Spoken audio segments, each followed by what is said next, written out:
All right, you guys, so back to the county jail. Jerry Smith arrives in the quad at 1 a.m. after doing 8 months for theft of a corpse because he had Sean's wallet on him when he was arrested. Okay?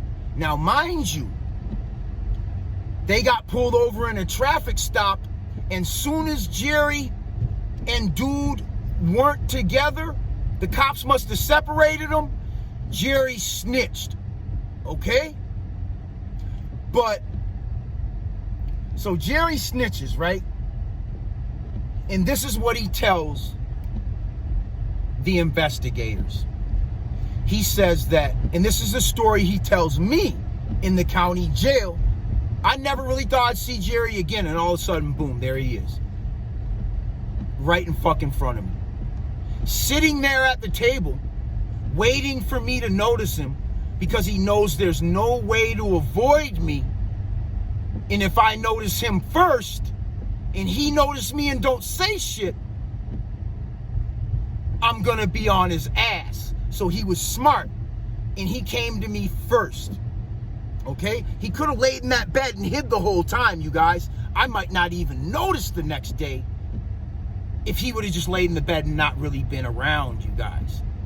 Eventually, I probably would have noticed him, though. I don't just be not paying attention. So Jerry's like, okay, we went up there to fix up an old house that needed to be rehabbed. That's where they were staying at. They had woke up in the morning, they started drinking beers, and they weren't drunk yet. That was one thing he said, they weren't drunk yet, okay? Now, they were both shooting guns, a 30-06 and a 22 rifle. Sean had the 22, John Staton had the 30-06. At some point, they faced off and aimed guns at each other. Sean was kind of crazy like that, okay? So I can see this happening, okay? So they end up having a Mexican standoff in the morning as they're drinking beers and shooting guns out. Jerry is a pacifist. So Jerry's like, no, like, you guys stop, quit, yo, no. They lower their guns. John Staton comes back up with the 30-06. Boom! Fires one shot. It hits Sean center mass. He looks at Jerry and Sean, or he looks at Sean and John, and kind of smiled and fell out. He gurgled a little bit of blood and then passed away. Then John Staton leveled the rifle off to Jerry's head and said, motherfucker, you're gonna help me bury the body or I'm killing you too. Now, John Staton was a fucking savage. He was a demon in the flesh, okay? We'll get to that later. He had done 10 years in the California prison system. So he was extremely manipulative and knew how to kind of control people. Okay? So, mind you, Jerry is a follower pacifist.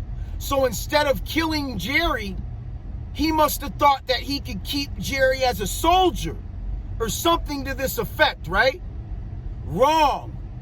So Jerry snitches like he should have did. He should have did that. Okay? Now, Jerry snitches. He tells them this story that he just told me. Okay? They go to trial. They're in a county jail up in Bemidji.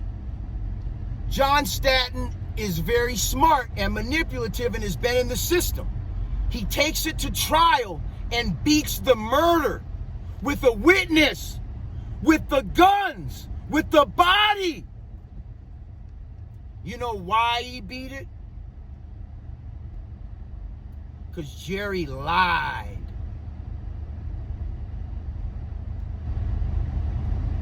When Sean got murdered, the person that identified his body said that his body was badly beaten. Jerry didn't say nothing about no fight. So the forensic evidence did not match and was not consistent with Jerry's story. So John Statton's probably public defender just tore the case apart, and he was out of jail within 6 months. Jerry, on the other hand, was in jail 2 extra months because he ended up getting convicted of theft of a corpse. I shit you not.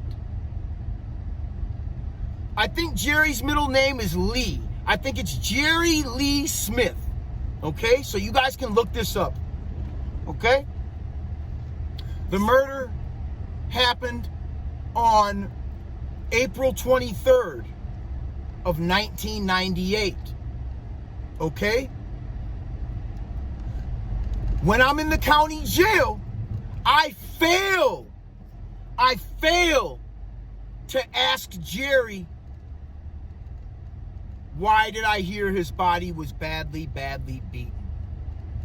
I wanted to believe this hero story of how my man died with a smile on his face. When Jerry told me the story, I looked at him. I said, man, he didn't even give a fuck, did he? And Jerry said, no, man, he did. He wanted to be there for his son.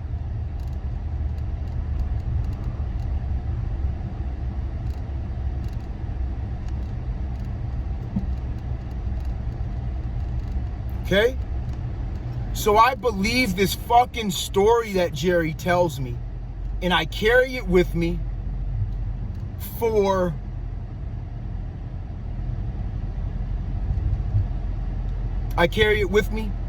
all the way until Kay Wood's murdered. Okay? And then something happened one night, you guys, and it all came out, man. What really happened to my boy, man. There's certain things I can't really discuss on here, you guys, because it'll make me look guilty, because I have knowledge that only the killers have, you guys. And I got it from some type of medium, some type of psychic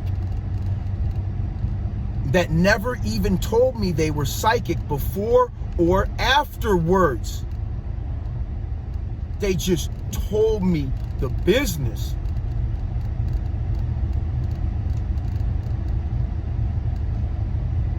I couldn't handle it. I cried like a little baby. I started to hyperventilate. This woman described how he looked. She described how he lived. She told me how he died. She told me where he went. She told me that he liked it there. He was okay. It took him 4 days to die. He was beat and tortured for 4 days.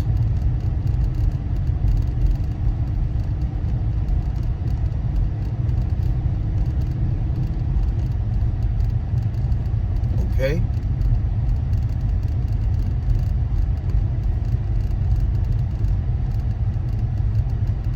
She told me that when he was shot, he was already dead. He was already dead when he was shot with the .30-06, man. That was just to make sure he was gone. When he died, he never looked back to the world. He just went to the light, you guys.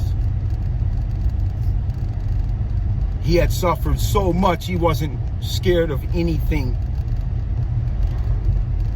after that.